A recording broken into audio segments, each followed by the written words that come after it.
Yo everyone, editor Ilya here. I just wanted to clarify that I originally thought this was purely an idol anime, since it is made by Studio Sunrise and it is a Love Live spin-off. But looking into it more on my anime list and other sites, I am not quite so sure anymore that is the case. So I apologize if I'm actually incorrect about some things in this video, but for the most part, my thoughts and opinions still stand true about episode 1. So hope you all still enjoyed the video, and let's get into it. Alright, so I just finished watching my first anime of the new season of this summer 2023 season, and it really wasn't what I was expecting, and I'm a little bit disappointed, I guess you could say. It is completely my fault for not really looking too far into this anime, which is Yohane the Parhelion, Sunshine in the Mirror. And well, I'm not gonna lie, I watched it because, well, cute anime girls, and I mean, it did say fantasy on my anime list, so I figured it was like, oh, it's a fantasy type of show with cute anime girls. There's gonna be guilds and probably fighting monsters a little bit, or maybe it's like more so slice of life style. That's what I kind of expected from it. But no, upon further inspection and while actually watching the episode, turns out to be actually made by Studio Sunrise. Now, in no way do I mean anything like hateful to Studio Sunrise. I'm not bashing them by any means. They do make a lot of idol shows like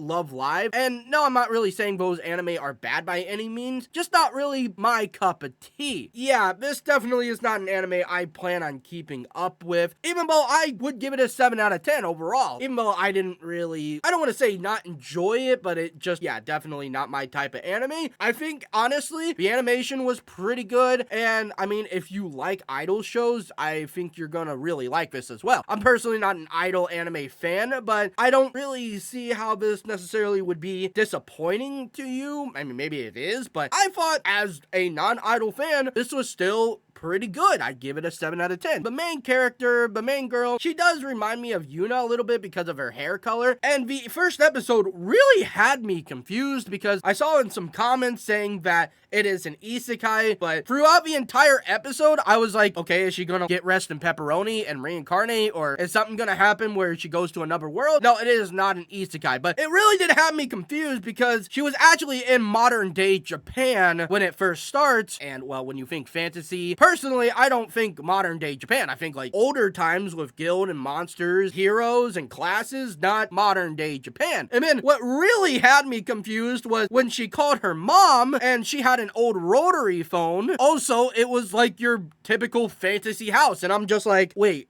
what is this? Like, she's in modern day Japan in a city, and then she goes back to her hometown, which she doesn't really want to be there. I'll get into that more in a minute. And it was your typical fantasy-like town. So I was really confused about this. So I guess this world is a blend of fantasy type setting, but also modern day Japan. It's really interesting, I would say. I was completely surprised and dumbfounded. But with all that being said, you probably already know what this anime is after hearing me say Sunrise and Idol. This is an idol show, and at the very beginning, the main character, she does want to be a singer, and I'm guessing there's more to it, like a singer and an idol, and it didn't really work out for her, so that is why she called her mom, and I think she was going to ask for money because her mom's like, yeah, I'm not giving you any money, because she was in Japan, and she's been there for 2 years, and she just didn't really hit it off, so she is quite disappointed in that, and she does have to go back home, where, well, she's not really popular, and really nobody knows of her, and that's kind of her dream. She wants to get big and popular and have fans and all that, which is a pretty respectable dream, so I do feel a bit bad for her that she wasn't able to make that dream come true, at least in the first episode, at the very beginning. And I'm not really saying that I expected her to like be some famous idol in the first episode. It's more like she didn't really get her big star at the city. And even though I say that, I'm not really the biggest fan of her because she does have a very negative attitude towards her hometown and towards the people who live there. To a certain extent, I get it because she doesn't want to stay in her hometown, which is just little and there's really not a lot going on. So I somewhat get that, but you could have a better attitude towards your hometown, or even not even just your hometown, but towards the people, because when she does come back, she has this wolf type thing, which actually talks, but I guess that does make sense because it is a fantasy, so obviously stuff like that can and will happen. And the wolf definitely was spitting facts the entire episode, giving her a bit of shit, but at the same time, I mean, she had a sour attitude the whole entire time she came back. back. And she was saying, oh, I don't have any friends in this town, and pretty much just blowing off everyone and everything. Yeah, I was, I guess you could say, not the biggest fan of her attitude. I don't necessarily truly hate her, but I'm like, you know, I understand things didn't work out, which does truly suck, but I mean, you can always get back up and try. She wasn't necessarily going out of her way to like just be a total bitch, but yeah, you could be a little bit nicer about it. Especially because of her friend. I don't really know like what their relationship is, because she said that they're not friends, but at the same time, they kind of seem like friends or acquaintances at the very least. She was actually a big supporter of her, and I totally forget her name. I'm sorry, I'm terrible with names, and I'm already forgetting after I just watched it 5 minutes ago. She definitely does have a negative mindset and disregarding everyone, but she does have a little bit more support than she originally thought. And I would like to add, part of the reason why she doesn't really care for her hometown is because she doesn't really feel like she belongs there. Not only does she want to do bigger and better things, she never felt truly at home. So living in a place where you don't feel truly accepted, along with having bigger dreams and aspirations, that can definitely lead into a negative mindset about your current living situation. But even so, I would still say you should be a little bit more positive towards your family and your friends. So I'm guessing that she is going to meet other people who are going to join her in being an idol. And I'm assuming that girl that she did talk to in the first episode is going to join her. I could be totally wrong, but like I said, I don't think it's garbage. I would honestly give this a 7 out of 10. I think it actually looked good. I think the characters are pretty decent. Like I said, the main character kind of has a negative attitude, but I somewhat like her. But yeah, if you're an idol fan, and I'm assuming this is going to be an idol anime,